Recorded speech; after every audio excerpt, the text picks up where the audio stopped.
I spent the next 29 months and 7 days in solitary. And Brian, that's not easy. I don't care what anybody tells you. When we were meant to be social, we weren't meant to be solo creatures.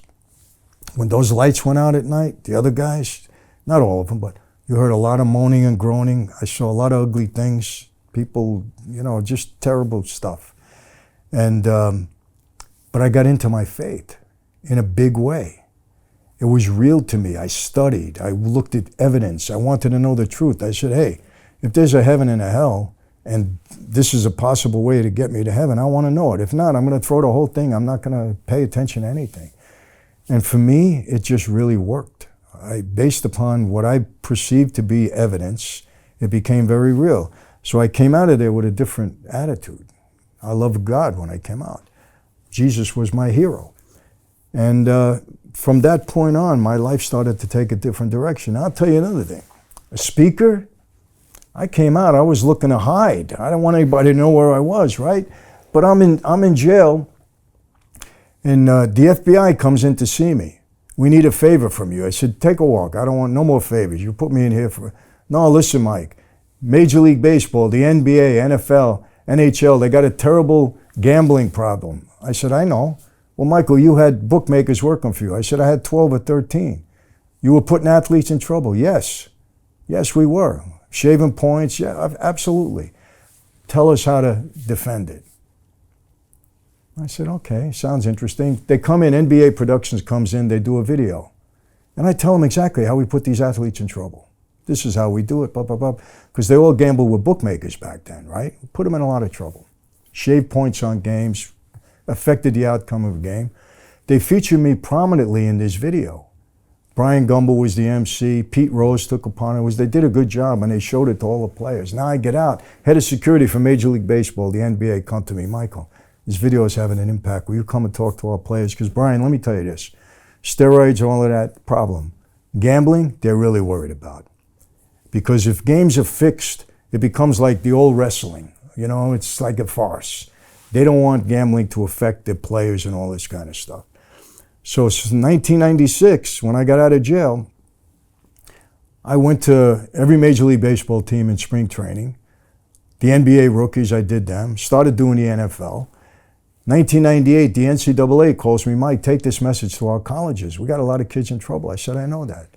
I spoke at over 350 universities in the past 25 years. I still do all the things. That's how I started speaking. It was like a backdoor thing to me.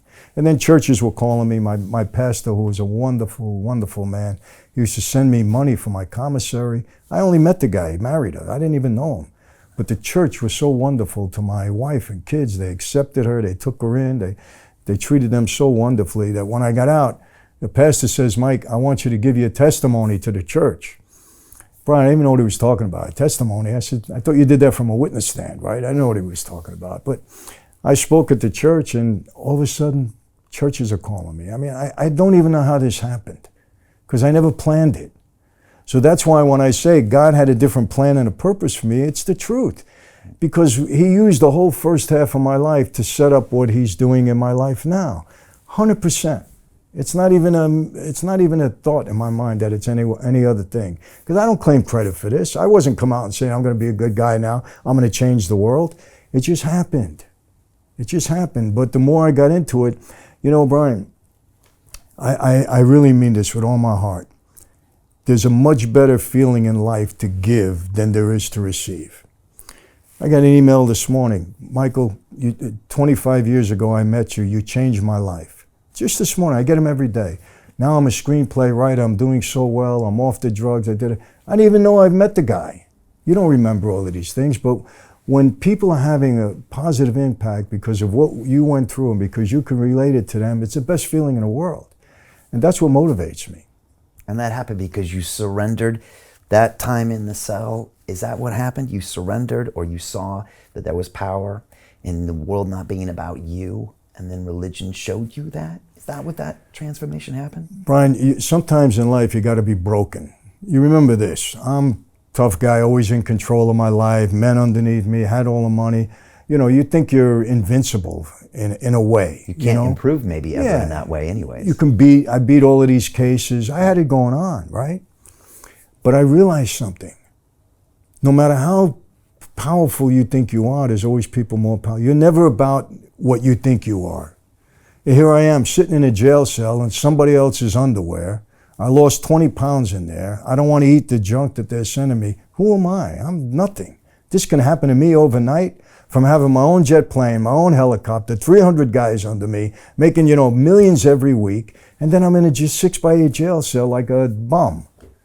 That's a wrong word to use. You know what I mean? Who am I?